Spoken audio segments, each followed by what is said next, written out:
সাবধানে করেন, হ্যাঁ টাকা পয়সা লেনদেন করবেন সাবধানে করেন, কিন্তু পরে কান্নাকাটি করেন না কিন্তু। হ্যাঁ এখন তো এই যে কথাই বলতে চান না আপনারা, সমস্যা। আপনি কি বিএফএসে আসছিলেন ভিসা ফিঙ্গার দিতে? হ্যাঁ আমার এখন সকালে কোন দেশে? অস্ট্রেলিয়া? ও অস্ট্রেলিয়ার জন্য, বাহ। একটু কথা বলি, যেহেতু ভাই আপনি আসছেন, কোথা থেকে আসছেন আপনি? আসছি বগুড়া থেকে। বগুড়া থেকে? আচ্ছা, সেদিন এক ভাই আসছিল বগুড়া থেকে, জমা দিছে, ওই অস্ট্রেলিয়ায় ভিসা হয়েছে বললো আর কি। তো আপনি কবে দিচ্ছেন জমা? এই তো কিছুদিন আগে দিছি। কিছুদিন আগে দিচ্ছেন না?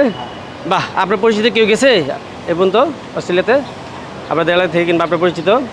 না জানেন না? আপনারা কজন দিচ্ছেন জমা? আমি তো একাই দিছি। আপনি একাই দিচ্ছেন? ও, কত টাকা খরচ হচ্ছে? হবে 10-12 লাখ টাকা। 10-12 লাখ টাকা না? এই পর্যন্ত কত টাকা দিচ্ছেন? 1 টাকাও দিইনি এখন, ওই যে খরচা যেটা সেটা।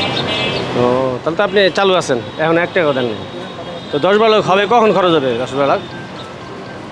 ভিসা পাওয়ার পর। ভিসা পাওয়ার পরে না? এখন পর্যন্ত কত 1 টাকাও দেন নাই? না। সত্যি এটা? এই যে এটা ভিসা কারা করতেছে আপনারটা? কার মাধ্যমে করতেছেন? এটা আমার লোক আছে ওখানে। কোথায়? অস্ট্রেলিয়াতে লোক আছে আপনার? ও, তাহলে তো আপনি অস্ট্রেলিয়া যাবেনই, যেহেতু আপনি অস্ট্রেলিয়াতে আপনার লোক আছে, তাহলে তো অস্ট্রেলিয়া আপনি যাবেনই, ভিসা পাইবেনি, ঠিক না? জি। তো এই যারা পাঠাচ্ছে তাদের কেউ নাই এখানে না? আপনি কি করেন দেশে, কি করেন? দেশে আমি ব্যবসা করি। ব্যবসা করেন? অস্ট্রেলিয়া যায় কি করবেন? ব্যবসা নাকি? এই যে ফলের ব্যবসা করে ফল। ও, ফলের কাজ, ফলের ব্যবসায় দিবে অস্ট্রেলিয়াতে? তাহলে বুঝছে যে ওরা জানে যে আপনি বাংলাদেশে ফলের ব্যবসা করেন, এখানে ফলের ব্যবসায় দিবে আপনাকে না? এই কথা বলছে? ফুটপাতে মানে ফলের। ফুটপাতে ফলের দোকান দিতে পারবেন এটা বলছে?